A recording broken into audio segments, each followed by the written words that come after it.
Okay, good afternoon, everyone. Thanks for joining us for the first time. These monthly webinars, CME and CEU have been a result of a great cooperation between Baptist Hospital, Pensacola, and Mayo Clinic in Jacksonville, and the result of a tremendous efforts on all parties and everybody involved to provide the CEU and the CMEs to all. To claim those, just make sure you fill out the evaluation and follow simple instructions provided by Patrick. You should be able to see it somewhere in the chat area. And this is the first of a two-lecture series presented by Dr. Patel. Next one will be next month, and it should be very helpful to all of us involved in taking care of patients, especially heart failure, end-stage heart failure patients. And before turning it over to Dr. Patel, I would like to give you a brief introduction about Dr. Patel. Dr. Parag Patel is an assistant professor at Mayo Clinic in the Department of Transplantation. He is the medical director and fellowship director of advanced heart failure, mechanical, circulatory support, and heart transplantation. Dr. Patel completed his medical school at Northwestern University, and he completed his internal medicine residency, cardiology fellowship, and transplant fellowship at the University of Texas Southwestern in Dallas. He has been with Mayo Clinic since 2012. He has served on the cardiovascular committee for United Network for Organ Sharing and helped derive the current heart allocation system. He spearheaded the development of the Jacksonville Cardiogenic Shock Consortium and is now developing a hospital-wide cardiogenic shock tier alert program at Mayo Clinic. His main interest, of course, managing patients with end-stage heart failure, left ventricular assist devices, and heart transplants. And I can easily add to all that, he's a very, very nice guy, and I want him to add that to his future bio and use me as a reference. Parag, I know how busy you are, and we appreciate you joining us, and I'm glad you're doing much better from a COVID standpoint. And now I would like to turn it over to you. Thank you very much. Dr. El-Sheikh, I want to congratulate you as well on putting together a fantastic lecture series. It seems like it's growing each time, and I know even people from our team have been able to actually join in, and we're looking forward to future collaborations as well. So today we're going to be talking, you guys can hear me okay? Just want to make sure. Yes, we can. Yes. Okay, good. Today we're going to be talking about cardiogenic shock 101 and the utilization of hemodynamics in the management of cardiogenic shock. I want to highlight that this talk is part of two series and not necessarily evidence-based lecture. This is more geared towards clinical pearls towards the management of shock. And so this will be the first of two lectures where we talk about the basics of hemodynamics and how to apply them to the management of shock. The second set of the lecture is actually going to add on to those principles and kind of give you guys tools to deal with more complicated forms of shock. I don't have any disclosures, but again, this is a Zoom lecture, and one of the things I've learned about Zoom lectures is a lot of times the speaker's talking, but it's hard to tell what's going on with the audience. And so my goal with this lecture is to be really interactive. So I want to make it very clear that if there are any questions, if there are any thoughts, if there are comments, just stop me in the middle of the talk because I really would like for it to be as interactive as possible. Yes, go ahead. There are reactions to the audience. They can put thumbs up or clap. So please make sure you use all that, guys. Thank you. Yes, definitely, and that will be helpful as well for us. And we'll get started with the talk. So basically, the term shock has actually been defined since 1743 by a physician named Ledrain. And shock in French actually means push or impact. And it was believed back then that shock occurred when the soul and the body's kind of clinical kind of stability was pushed out of the body itself. And it was believed that sometimes symptoms arose from fear or some other altered form of cerebral function, and then again, the soul was pushed out. But obviously, we're a lot more refined in our definition for shock, and the current definition involves inadequate perfusion of the body's cells with oxygenated blood. It's important to note that there are essentially 3 stages of shock: the compensatory stage, the progressive stage, and the irreversible stage. And it's important to identify shock in the earlier stages because your mortality is significantly associated with how quickly you can identify shock. So the compensatory stage is the fight or flight response stage. This is when the initial insult occurs. The body's homeostatic mechanisms can actually maintain stability. However, over time, the mechanisms that regulate blood pressure can no longer compensate fully, and the mean arterial pressure falls below normal. And that's when you move towards the progressive stage. And it's important to note that within the progressive stage, there are different spectrums within that stage, beginning with the initial insult, and then subsequently, as that insult actually is there for a period of time, other organs actually get affected, and you quickly move to metabolic disarray. So for instance, in the state of cardiogenic shock, you may have a cardiac insult, but over time, other organs will be affected like your liver and your kidneys, et cetera, and you quickly move into a cardiometabolic shock state. The earlier you identify the progression, the easier it is to get yourself out of these stages. And finally, the final stage is the irreversible stage, where organ damage is permanent and the patient response to treatment is minimal. And we definitely do not want to identify shock for the first time in the irreversible stage.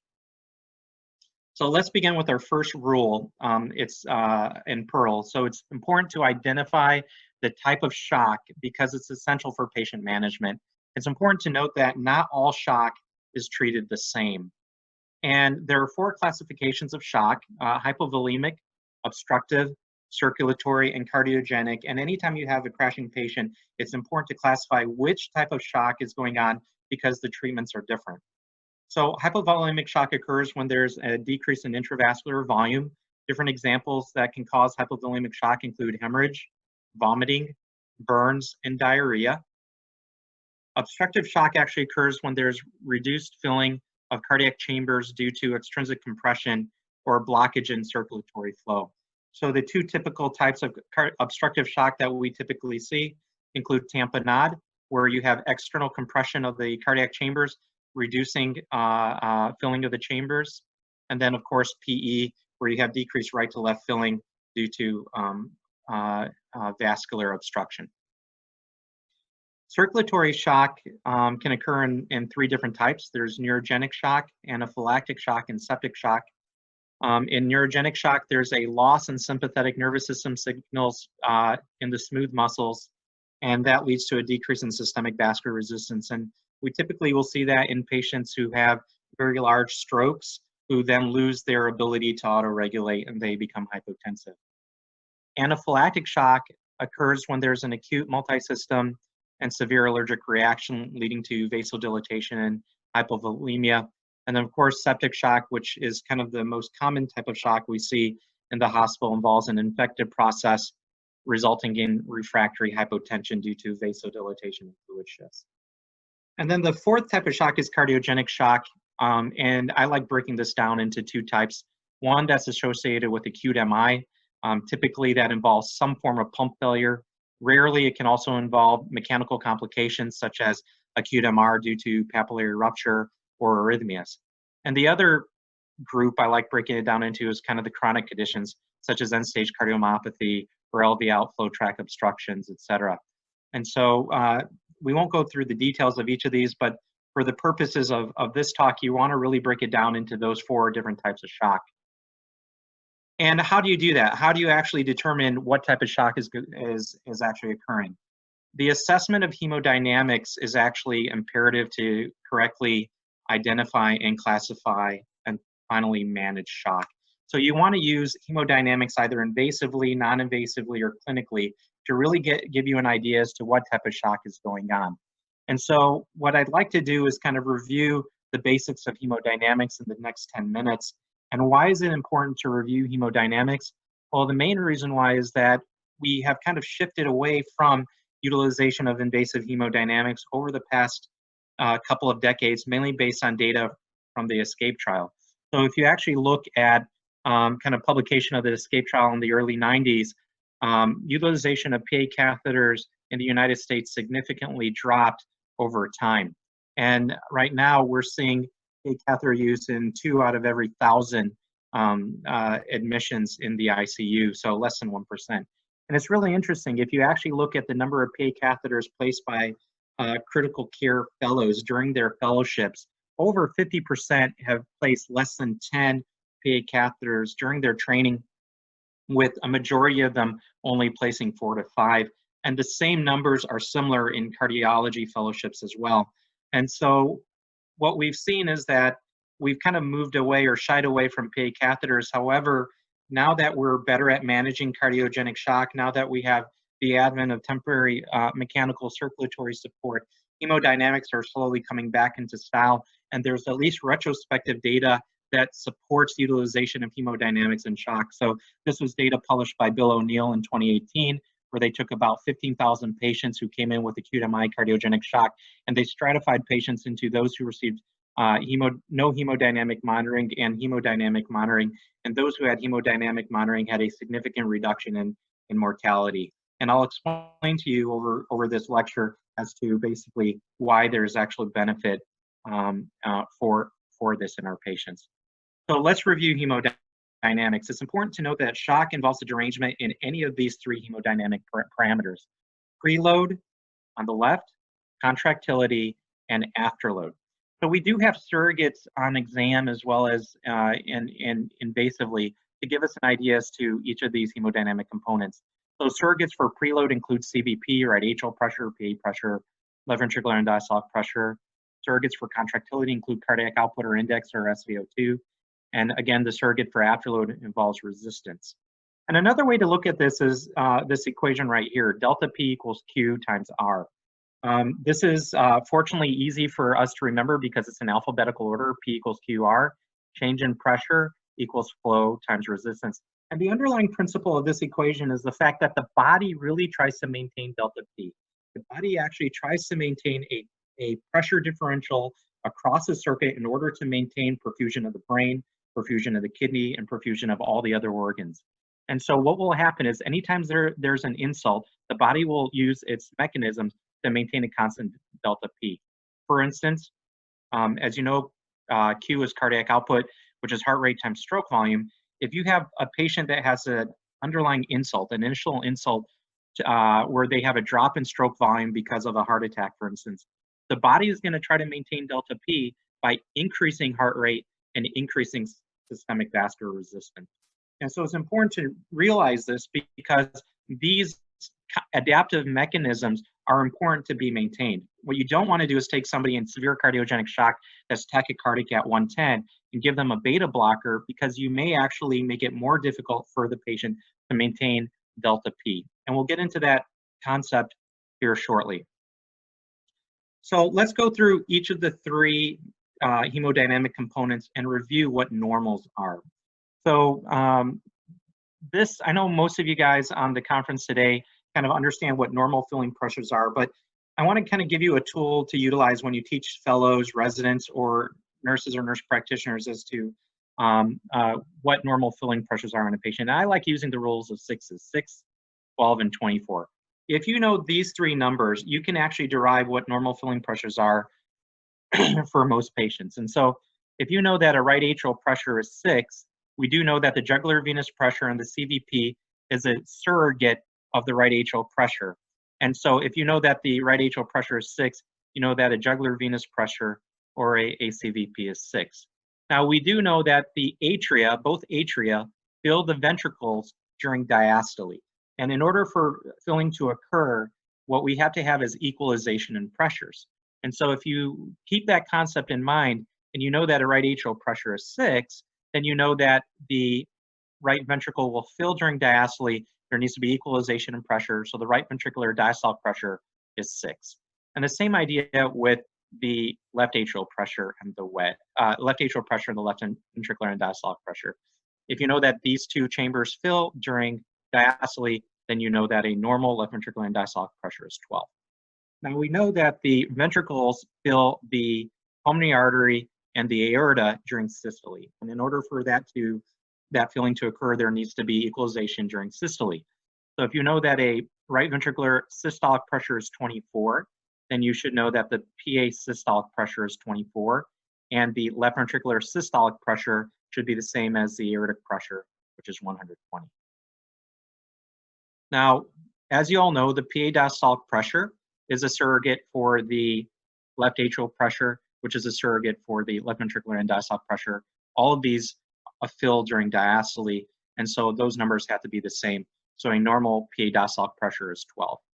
So if you understand that the rules of 6, 12, and 24, and you understand that the atria fill the ventricle during diastole, and the ventricle fill the aorta and the arteries during systole, each of these numbers can be derived, and then you can actually understand what a normal waveform is. So when you put a PA catheter in the right atrium, you're sitting at 6. When you put the PA catheter in the right ventricle, you're sitting at 24/6. You put it in the PA, you have 24/12, and then once you wedge it, you have a pressure of 12. Now that is kind of easy to remember, and this slide though has to be memorized. And so there are different measurements of output. A normal cardiac output's around 4 to 8 liters per minute. Us heart failure docs, we always like talking in terms of cardiac index because it corrects for body surface area. So a normal cardiac index is going to be 2.5 to 4.2 when we think about cardiogenic shock when somebody has a cardiac index less than 2.2. And the PA saturation is a surrogate for cardiac output, and I'll get into that in a minute, but a PA saturation greater than 60% can be a surrogate for cardiac output. In terms of measures for resistance, systemic vascular resistance is normally 800 to 1200 dyne seconds per centimeter to the fifth, and pulmonary vascular resistance is around 3. So if you kind of either invasively or non-invasively estimate or guesstimate what the contractility is, the filling pressures, and the resistance, you can actually identify what type of shock is going on. So for instance, if the cardiac output is low and your SVR is high and your CVP or filling pressures are high, it's likely that the patient has cardiogenic shock. If your filling pressures are low and your cardiac output will be low because of the low filling pressures, that typically is hypovolemic.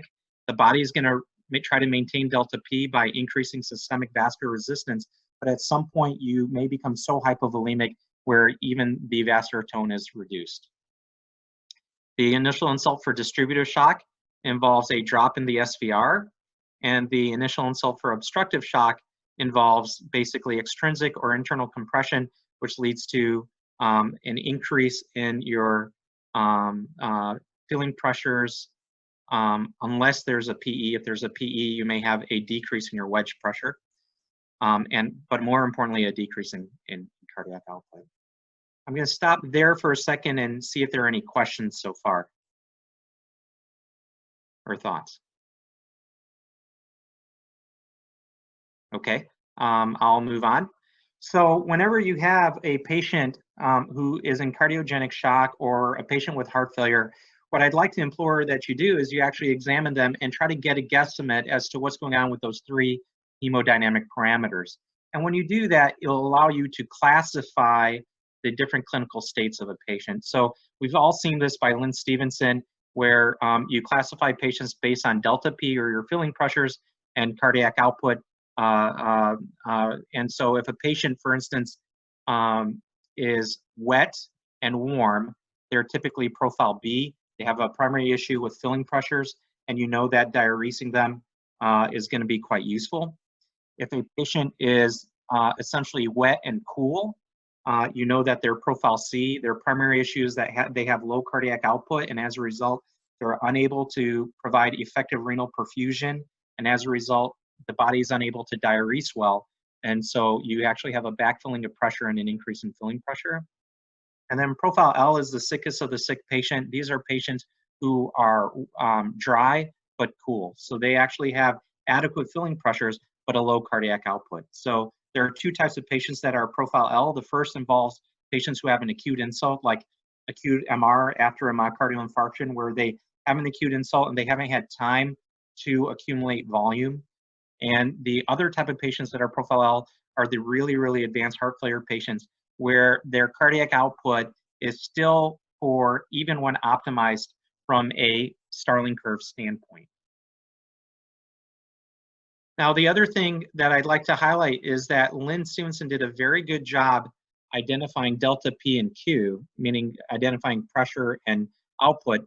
But the other hemodynamic component that's not included in this profile is the systemic vascular resistance. And so when you examine a patient, you also want to ask what's going on with their systemic vascular resistance, because there's going to be a small group of patients where the resistance is the primary issue. So patients who have such a high systemic vascular resistance that they're unable to provide forward flow from a cardiac output standpoint. So now let's talk about a couple of tricks you can utilize to estimate numbers non-invasively. I think anybody who's crashing that has any type of central line in place, you can use a central line or a PICC line as a poor man's swan to identify important hemodynamic parameters. So if you have a central line or a PICC line with an adapter, you can check a CVP and they'll give you an idea as to your filling pressure. And then you can check SVO2, and SVO2, as long as it's greater than 60%, you can utilize that as a surrogate for cardiac index. Now, it's important to note that you can only utilize this as a surrogate for cardiac index if your oxygenation, hemoglobin, and consumption is stable. So this is kind of an example over here of what things affect your SVO2. So you can imagine the lungs and oxygen delivery can actually affect your SVO2. Hemoglobin or oxygen carrying capacity can affect your SVO2. Cardiac output can affect your SVO2. And again, oxygen tissue demand can affect your SVO2. And so you can utilize SVO2 as a surrogate for cardiac output as long as the patient's not bleeding, as long as their oxygenation is stable, and their tissue demand is about the same. And so the nice thing about a central line or a PICC line is you can get 2 out of the 3 major hemodynamic parameters of a patient. And then what you can do is you can utilize this and you can calculate a FIC and a systemic vascular resistance. And by doing so, you can estimate what the resistance is as well. And I just want to kind of highlight is when you utilize an SVO2, you utilize the percent SO2 and not the PO2. So a couple of times I've had residents actually call me and say, well, the SVO2 is 37%. In this case, that's not the true SVO2, it's the actual percent. So just keep that in mind. So now that you guys have a basic understanding of Hemodynamics 101, I want to add 2 more parameters that are utilized in more advanced hemodynamics that you should incorporate when assessing a patient. So the first involves cardiac power output, okay? So cardiac power output is an integrative measure of cardiac function, and it accounts for both flow and pressure generating capacities of the heart. And it's calculated by mean arterial pressure, which is your pressure generating capacity, times your cardiac output, which is your flow, divided by 451. I tell people to remember 451 based on the book Fahrenheit 451. So basically, mean arterial pressure times cardiac output divided by Fahrenheit 451. If it's greater than 0.6, you're fine, but if it is less than 0.6, then you have an issue with the ability of your cardiovascular system to provide flow to your organs. And so higher CPO is better. And the other kind of thing to realize is that when you're looking at CPO, you're specifically looking at the cardiac capacities of the heart, but it doesn't necessarily break it down into right-sided capacity versus left. And it's important to realize that you should not forget the right ventricle. The right ventricle, while it's the weaker of the two, does own the left in a lot of ways. Remember, the RV needs to fill the left ventricle in order for the heart to function. So if the right ventricle doesn't fill the left ventricle, you can support the left all you want, and it's not going to help. So be aware of RV dysfunction. Remember also that anytime you provide left-sided support with an Impella or an LVAD, that RV failure can worsen. And why is that the case? Let's say you have a heart here that has a dilated left ventricle because of heart failure, and then you put an Impella in. What you're going to do is you're going to decompress the left ventricle. You're going to push the septum over towards the left, okay? And then you're going to also increase preload. And as you increase preload, that leads to lateral displacement of the right ventricle. And you change the right ventricular morphology. And whenever you change the right ventricular morphology, it can cause the heart to become weak. Now, I want you to keep that in mind because it's important to kind of say, well, when somebody is sick, how do you assess right ventricular function? So let's start off with the first question here. Anybody can answer if they feel comfortable, but which RV in this group will best tolerate temporary mechanical circulatory support? Is it a patient with a PA of 54 over 48, a PA of 22 over 18, or a PA of 45 over 16?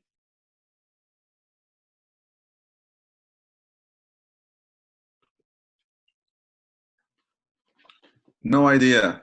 No idea. Well, that's a good. That's why we're doing this talk. So I'm glad you brought that up. And what we really want to do is look at the pulse and pressure generating capacities of the right ventricle. And so in this case, what you can see here is that in A, the right ventricle is only able to generate around 6 millimeters of mercury of pressure. In B, the right ventricle is only able to generate 4 millimeters of mercury of pressure. And over here in C, the right ventricle is able to generate around 30 millimeters of mercury of pressure. So C is your answer. And the trick you can utilize to look at the right ventricle is using POPI. So I like it when you call me Big Poppy, meaning Big Poppy is always better. And so POPI stands for PA Pulse Pressure Index. And it stands for PA systolic minus PA diastolic. So the pressure generating capacity of the right ventricle divided by backflow, which is CVP. So PA systolic minus PA diastolic divided by CVP.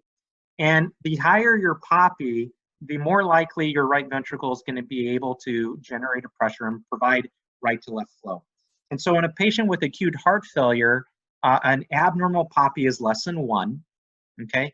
And if a patient actually has a ventricular assist device or temporary mechanical circulatory support, because as I told you earlier that anytime you put temporary support in the left, that the right will struggle, you're going to need a slightly higher POPI. So if somebody has temporary mechanical circulatory support, a normal POPI is going to be greater than 1.5, okay?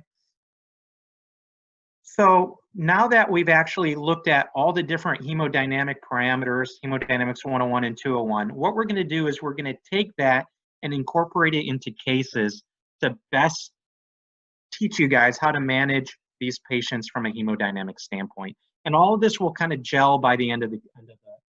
The next 30 minutes are highly interactive. And so we're going to go through some case studies at Pearls. So let's start off with our first case. We have a 63-year-old with ischemic cardiomyopathy, LV systolic failure, low EF of 25%. They present with cough, dyspnea, and exertion, and a low-grade fever. The temp is 37.5 when you see them. Blood pressure is 81 over 50. Heart rate's 125. The patient's stats are fine. They have trace lower extremity edema.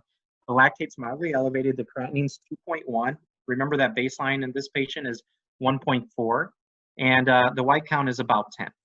X-ray shows right greater than left basilar infiltrates, and as every good radiologist says, clinical correlation advised, it's either edema versus infection. So what is the next best step in the patient's management? Is it A, infuse saline, give antibiotics, and give dobutamine? B, give dobutamine and Lasix? C, give vasopressin, antibiotics, and gentle IV fluids? D, increase coreg and consider adding Corlinor because the patient's tachycardic? Or E, place an Impella or a balloon pump and give antibiotics because this is a cardiogenic shock lecture. Does anybody want to venture a guess? It's because it's cardiogenic shock lecture.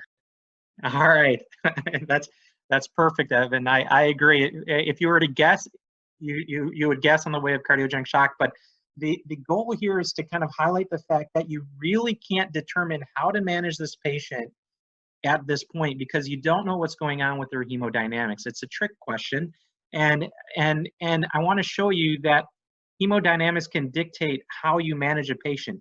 So let's say you had a PICC line in place and you saw that the CVP was 3 and the SCO2 was 74%.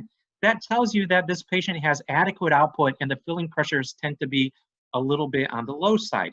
And if that's the case, then that will actually tell you, okay, maybe this patient needs to increase SVR with a little bit of vasopressin, give antibiotics because it's likely that this patient is a little infected, and gently hydrate the patient. So really, the thing I wanted to kind of highlight is classifying the type of shock correctly is important so you can Parag, implement can you go back to supportive that? therapy. Sorry, go ahead. Yeah, so what's the problem with the first option, A? Well, I think the first option is a reasonable option, but you have an SVO2 greater than 74%. So you may be able to just get away without inotropes. And so in this patient, what you may want to do is start off with vasopressin, antibiotics, and gentle IV fluids, and then recheck a SVO2 4 to 6 hours later. And if it does drop, then you can give dobutamine as well. So let's say you had myocardial depression in the setting of septic shock, sepsis. So we've seen that patient with a history of low EF, and they come in with a fever, and you're not sure, and they're hypotensive, and you're not sure if it's septic or cardiogenic shock. Let's say you had a PICC line and you had a CVP of 3 and an SVO2 of 50. Well, then maybe number 1 may be the right option. And so again, the whole idea here is A is not a bad option either, but probably C maybe kind of closer to kind of for this question just because of the data on the PICC line. Can you highlight the best answer for future questions? Yeah, so is it, yes, for future questions I can. Is it highlighted there, or do you guys see it in C? It is highlighted, but I'm asking you to highlight it before you wait for our answer. Oh, okay, I will definitely do that. So we will certainly do that. So the goal here is to classify the type of shock correctly to implement supportive therapies. And so utilize hemodynamics to help you out. So let's take the same patient, okay, or a 35-year-old EF 20%. Let's say they had 3 hospitalizations for decompensation despite compliance. Blood pressure is a little low, tachycardic, 1+ edema, lactates up. And let's change our PICC number. So let's say that the CVP is 20 and the SVO2 is 45%. Well, this is the case of a patient that probably has low output heart failure, right? This is, even though the patient's hypotensive, you have hemodynamics that support the likelihood of this patient actually being low output heart failure. So in this case, what we would want to do would be to stop the negative inotrope, so DC the co-reg, okay? And we would want to think about an inotrope. And in this case, you could do either dobutamine or milrinone. But the reason why dobutamine is probably the more correct answer is because the patient's hypotensive. And as you guys know, milrinone tends to cause a little bit more hypotension. And again, milrinone is also renally cleared. So once your creatinine is above 2.5 or 3, you take the risk of having milrinone toxicity. So dobutamine may be the right answer. But the other trick here is you want to check an SVO2 from your PICC line anywhere from 4 to 6 hours later, and make sure that your SVO2 is moving in the right direction, meaning you're giving an inotrope, you want to make sure that the patient's responding appropriately. I don't think an Impella is actually needed at this point because this is early and you want to see if dobutamine works. If the patient continues to decline on dobutamine, then it'd be reasonable to think about temporary mechanical circulatory support. And again, we definitely don't want to increase co-reg and adding coronary because of tachycardia, because this patient's tachycardic because the stroke volume is low. It's a goal to maintain delta P. Parag, how long would you wait? I see you recheck in 6 hours, but if the pressure is 80 and we get nervous with young people, how long would you wait? Is an hour reasonable? 2 hours? I mean, yes. So if it's a great question. If it's dobutamine, definitely you can do 1 to 2 hours. If it's milrinone, kind of move towards the 2-hour mark because it takes a little time for it to kick in. So I think I put 6 hours just for the question, but I think you're right. I'll be honest, anytime I admit a patient, I check it anywhere from 2 to 4 hours. And if I'm really worried about them, I check it within an hour. And I think that goes to your point, which is a great one, is you want to identify progression towards cardiometabolic shock early. And so if you have that clinical suspicion that this patient is going to be crashing or moving in the wrong direction, I think earlier assessment of your SVO2, lactate, clinical numbers are definitely important. So I agree with you. Well, their urine output is also often a good predictor, right, of maybe even earlier sometimes. I agree with you as well. And I think that should also be in your arsenal. And we'll get to it a little later in the talk, but definitely urine output is imperative as well.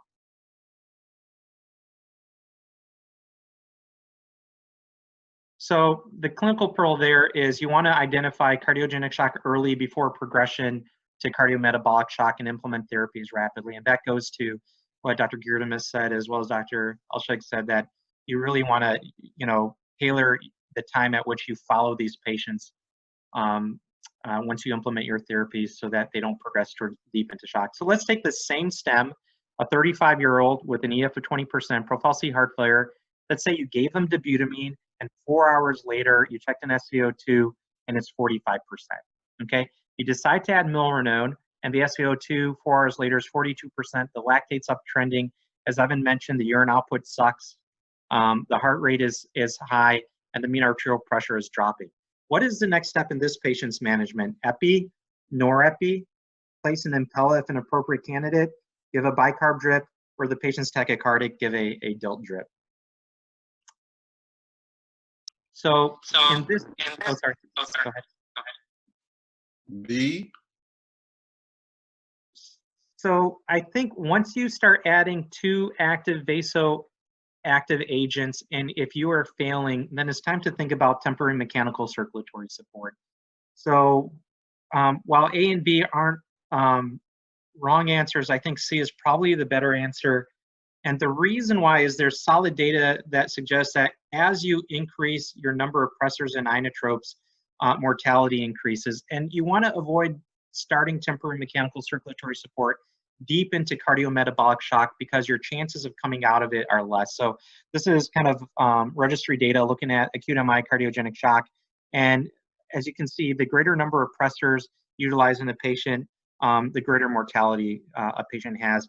And it's not necessarily the pressors that actually identify this, it's just kind of the milieu of the patient. And so once you're on 2 vasoactive agents, addition of a 3rd or 4th rarely gets you out of trouble. And there's also pretty decent data out there that suggests that delayed timing of mechanical circulatory support is associated with worse outcomes. Over here on the left, you have data looking at device implantation prior to PCI and acute MI cardiogenic shock in the red, and then the blue device implantation after PCI. And what you can see is that the freedom from death is lower in device implantation and pre-PCI in registry data.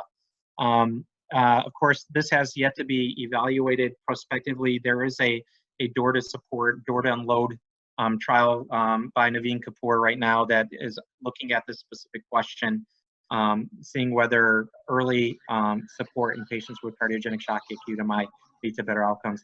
And again, this is kind of registry data on the right, looking at implantation of temporary support based on timing of hospitalization. And the later time at which you place temporary mechanical support, the lower the survival.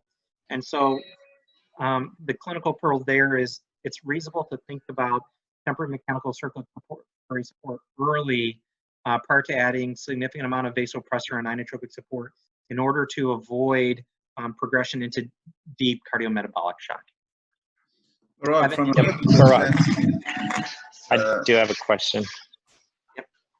Go ahead. So, Parag, are you going to talk about choice of the first, inotropes or vasopressors?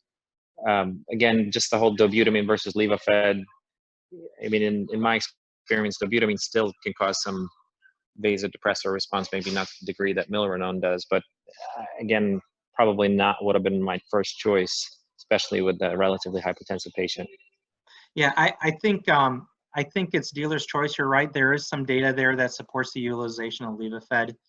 I think what will happen is if you ask 10 people what they use, all 10 are going to tell you something different. And that's why I didn't want to kind of get into that. I think the biggest thing is to know the strengths and weaknesses of each pressor and inotrope and tailor it based on the clinical presentation of the patient. So, I agree. There are certain patients where when they're deep into shock, dobutamine or milrinone may not be the first right choice, or at least if you could supplement dobutamine with a different agent as well. So it would be dobutamine and something. I don't know if you wanted to add anything to that for the team from an educational standpoint. Yeah, I think, the one thing to keep in mind is often that dobutamine is not quickly available in anesthesia cart or a crash cart.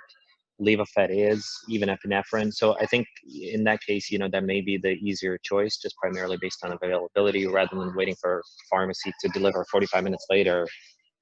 Yeah, I think that's a perfect point. And you know what I tell our team is, it's always better to go strong and pull back. And what I mean by that is use whatever agent you have. So when I have a really fast crashing patient, I actually stick to Levofed epi initially. I stabilize the patient, then I try to figure out what their insult is, and then I tailor the pressors inotropes based on what the insult is. And so I agree with you. I think go hard, strong, and then pull back based on your ability to stabilize the patient and identify the etiology of the shock. Parag, another question I have. So it looks like you have a lower threshold to use temporary mechanical support. And in your institution, what's the time frame between deciding on using an Impella and getting it done? And do you deal with it the same way day and night? Because if you're trying to avoid using multiple pressors, which I tend to see it happening often when I see people who are very sick.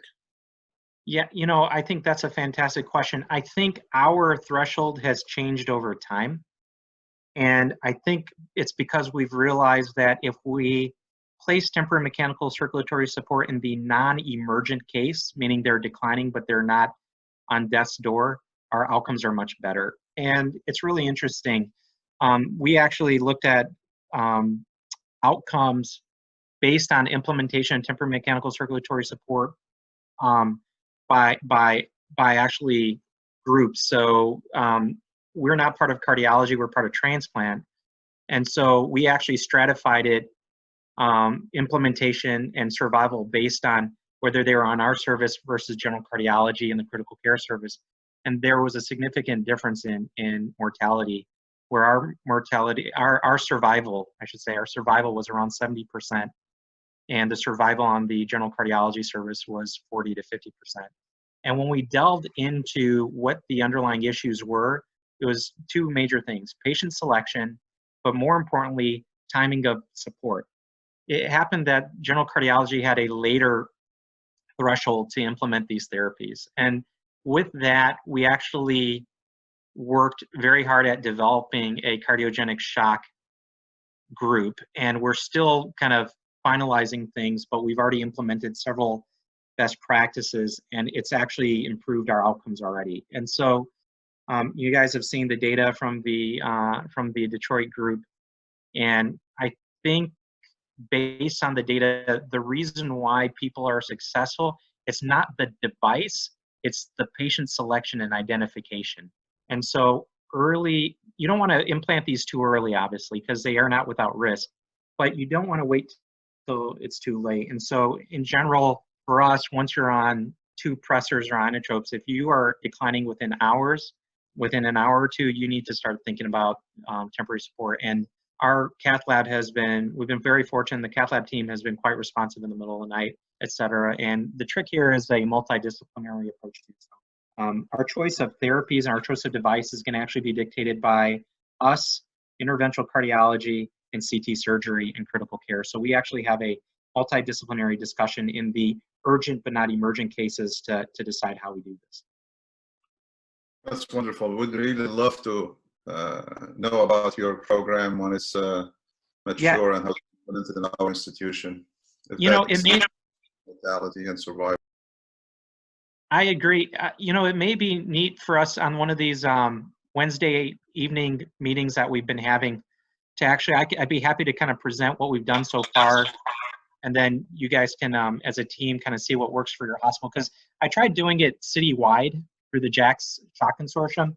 And what we quickly realized is that each of our programs have different infrastructure and different capabilities. Like some hospitals, cardiology manages the patient, some hospitals, critical care, et cetera, et cetera. And so what we learned very quickly is we could not create a single algorithm for the whole city, but we could at least use the basic principles of best practices and allow for each group to tailor those best practices for their institution. And so I'd be happy to work with you guys on that because it really is a research interest of mine as well.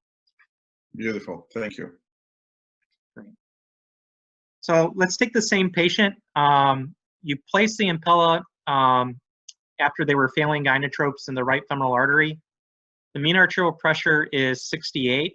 Cardiac output is 3.4. SVO2 is decent at 63%. But the nurse calls you 3 hours later because the patient's hypotensive with a low MAP.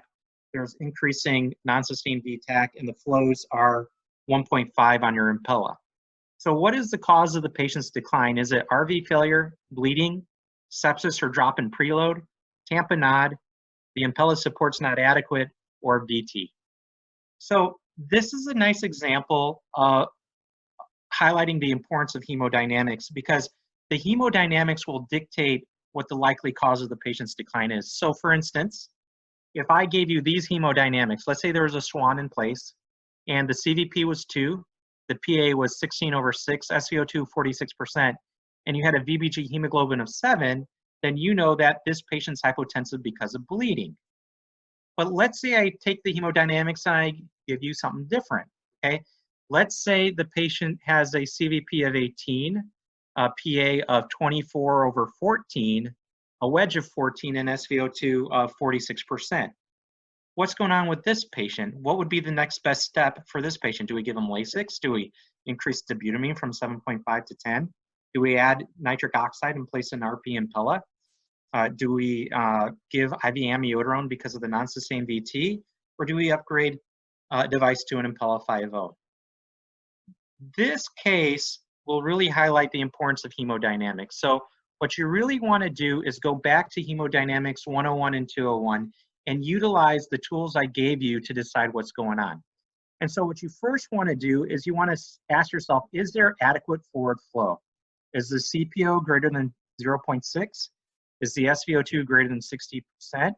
Is the cardiac index greater than 2.5?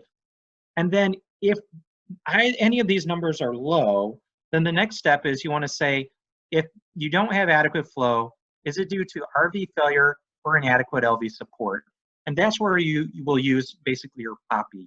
And if you have a low cardiac power output and a low PA pulse pressure index, then you know your issue is RV failure.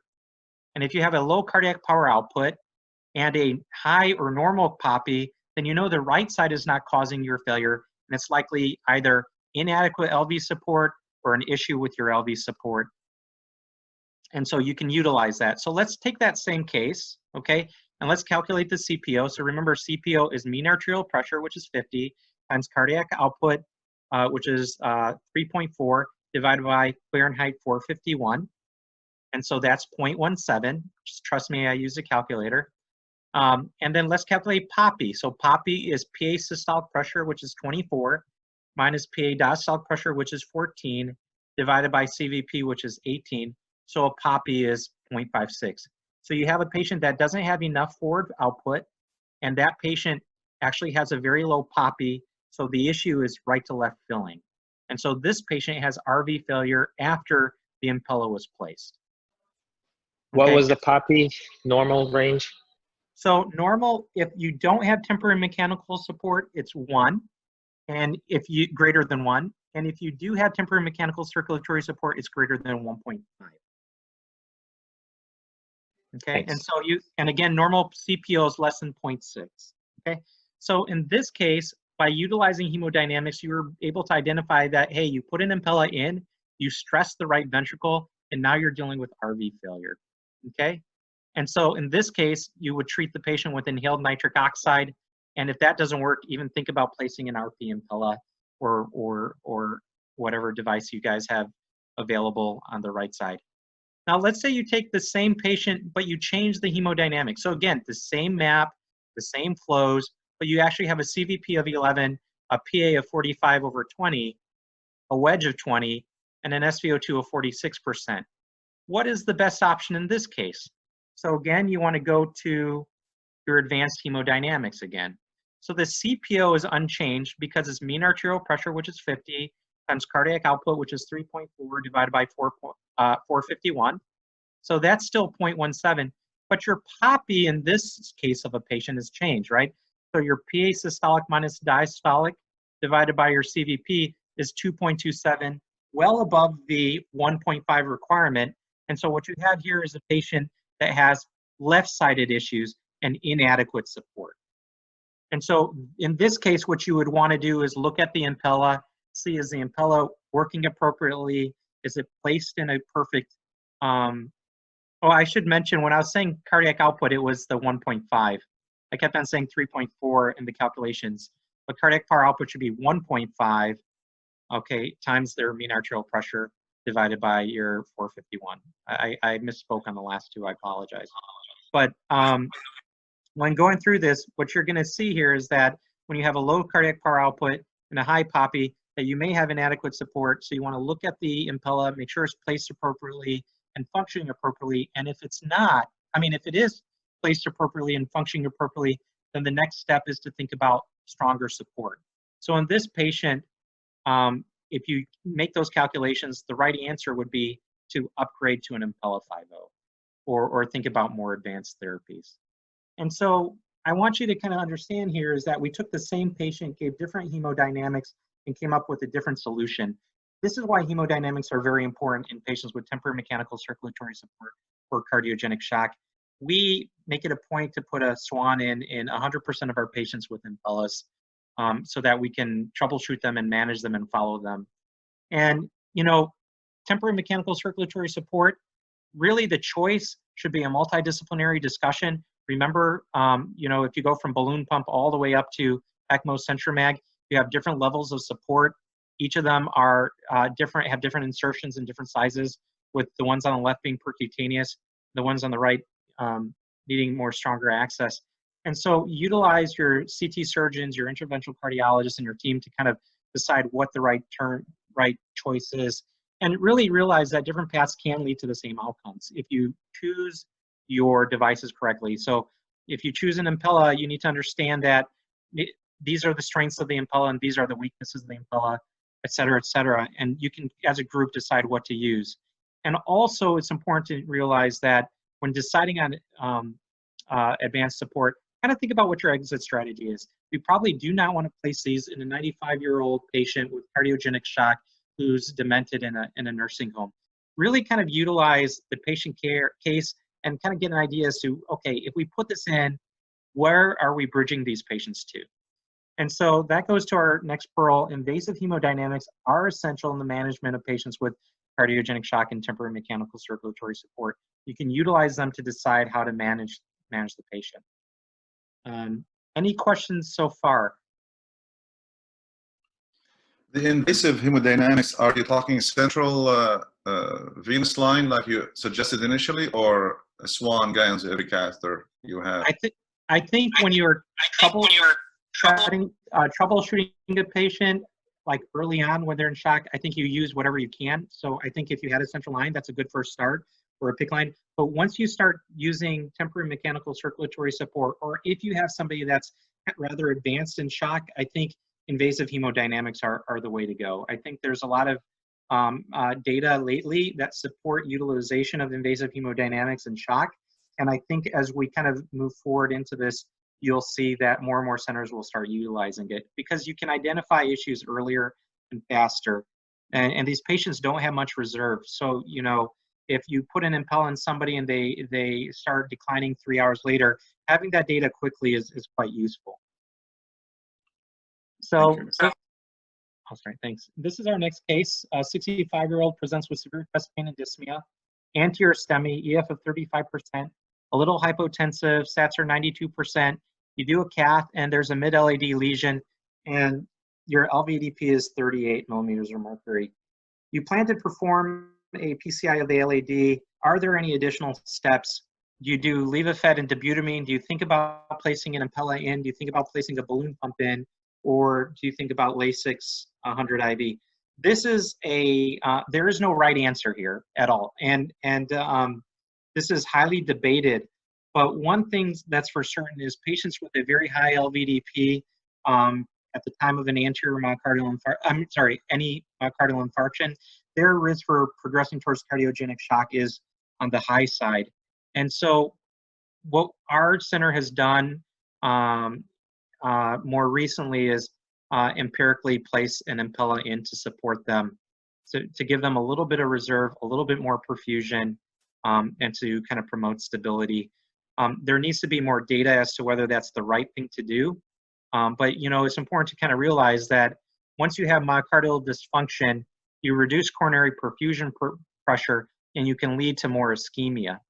And so it's important to kind of consider that if you can actually improve coronary perfusion pressure and reduce LVDP by unloading the heart, you may actually reduce ischemia and give the patient a better chance at improving. Again, data's out on this. We're waiting on results of the door to unload trial, but I do think that there may be some value in thinking about mechanical support. And here's data from Duke that kind of looks at mortality based on LVDP after an acute MI, and patients with higher LVDPs definitely had greater risk for death, cardiogenic shock, or CHF compared to those with less. And so remember that acute MI and cardiogenic shock patients have less reserve compared to those with chronic heart failure, because the acute decompensation patients due to an MI, they can adapt to increased filling pressures like somebody with chronic heart failure, and they can adapt to changes in demand. And remember that a higher LVDP is associated with poor prognosis in these cases. And so at least consider stabilizing them, whether you want to do a balloon pump, a temporary mechanical circulatory support, or even inotropes. Just kind of think about that. And so let's go to that same patient, okay? And let's say you took that patient who was kind of shocky, you did a PCI, did not do anything else, and then over the ensuing hours, the patient's a little hypotensive, urine output's dropped a little bit, and this is where you get yourself in trouble. Per protocol, you give IV fluids with no improvement, and then per protocol, you start Levofed because they're hypotensive, and by the time you kind of hear about it, the patient's 3 hours to 6 hours into the protocol, and the patient also has back pain, given with morphine, and they're lethargic. And then your AM labs show that the CBC is pending, lactate 3.5, and the creatinine is 2.4. The reason why I'm bringing this up is this was an actual patient of ours at Mayo Clinic, not ours on our service, about 3-4 years ago. And the patient, when you look retrospectively at this patient, things should have happened to this patient at around 2 a.m., and it didn't happen until the next day. We actually kind of got called at this point and consulted. There was a central line in this patient. We got a SVO2 and a CVP, and you can see this patient's in cardiogenic shock. And so we ended up, the cause of this patient's decline is cardiogenic shock. But I want you to understand that if you have invasive hemodynamics, you can have the same story with different numbers and have a different cause of the patient's decline. And I'll get into that in a second. I know we're at 2 o'clock. I'm going to go through 2 more slides, and then I'll stop there and we can talk about the rest at the next lecture. But this is what Evan had kind of mentioned. You know, I think when you have somebody with cardiogenic shock, daily or BID assessment of labs or metabolic parameters are not acceptable. You need to be checking hemodynamics, lactate, LFTs, creatinine more frequently, at the very least 6 hours, and if you have a suspicion that the patient's declining faster than that, even more frequently. And also, if you have an Impella in place, kind of think about the complications and follow those every 12 hours, including an LDH to look for hemolysis, checking lower extremity Dopplers to look at vascular issues, and assess your Impella position daily. These are best practices, and it's important that you kind of utilize this in these patients because, again, these patients don't have much in the way of reserve. And remember that you can utilize all of these different tools here to decide when to escalate care. So if you have a patient with worsening lactate, LFTs are going up, urine output's dropping, SVO2 is borderline, and you're giving a pressor inotrope trial and they're not doing better, it's time to think about escalation of care and temporary support. And you can do the same with the PA catheter. If your cardiac index is low, your wedge is high, or your cardiac power output is low, think about escalating care. And so the next pearl, and we'll stop right here, is that you do want to follow your labs and hemodynamics frequently in all borderline patients with and without superior mechanical support. You do not want to delay the identification of cardiogenic shock because your chances of improving survival are with earlier identification. And what we'll do is on our cardiogenic shock 201, I'll start off with case 4A, and we'll go from there. But with that, any questions, any thoughts, anything else the team wants to add? That's wonderful. Thank you so much. That's really great. And I'm going to push that reaction clap, and others can follow if they like that. Thank you very much. Looking forward to next month. But if anyone has any question, can chat. Text. I'm sorry, you came in and out. What were you saying? If anyone has any question, can type the question in the chat section or can unmute.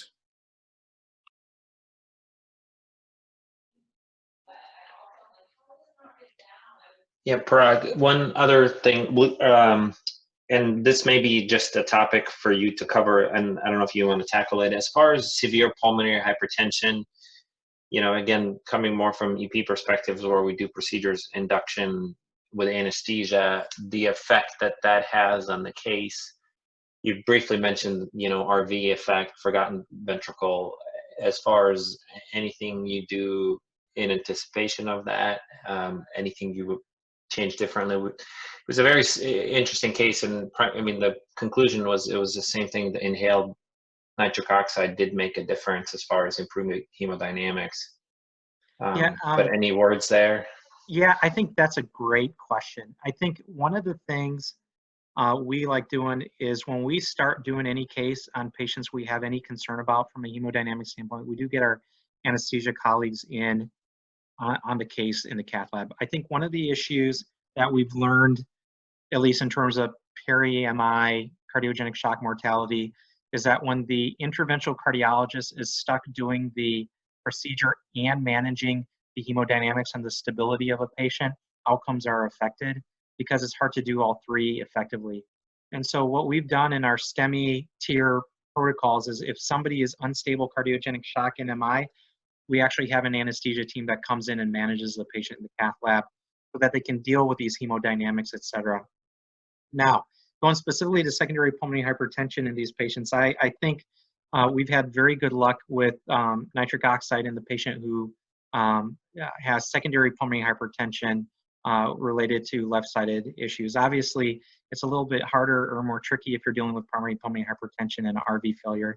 I think those patients definitely are extremely sick and unfortunately kind of go in a different kind of protocol than what we've kind of discussed today.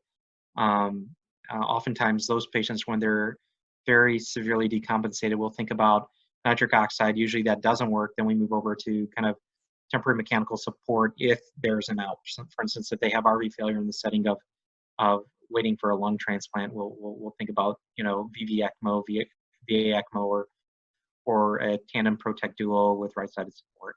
Does that answer the question? It does. It does. Okay. And then it looks like Elias had asked whether we place swans at the bedside or in the cath lab.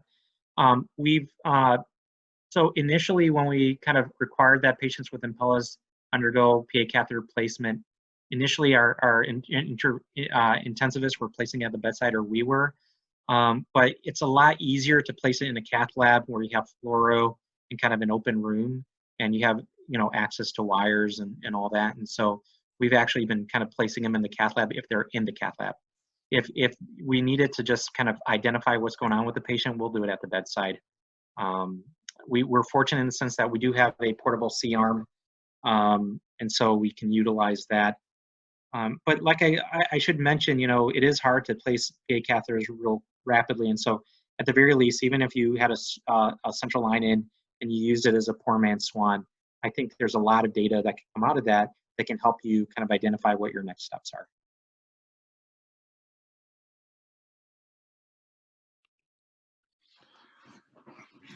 I think that's the end, and that's wonderful. We really appreciate your time, and I certainly learned a lot.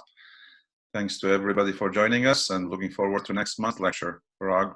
Thank you very much. I appreciate it. Thanks for the great questions as well. And then if anybody has questions, feel free to call me or email me or et cetera. And I'd be happy to kind of go through it. Good day, everyone. Take care.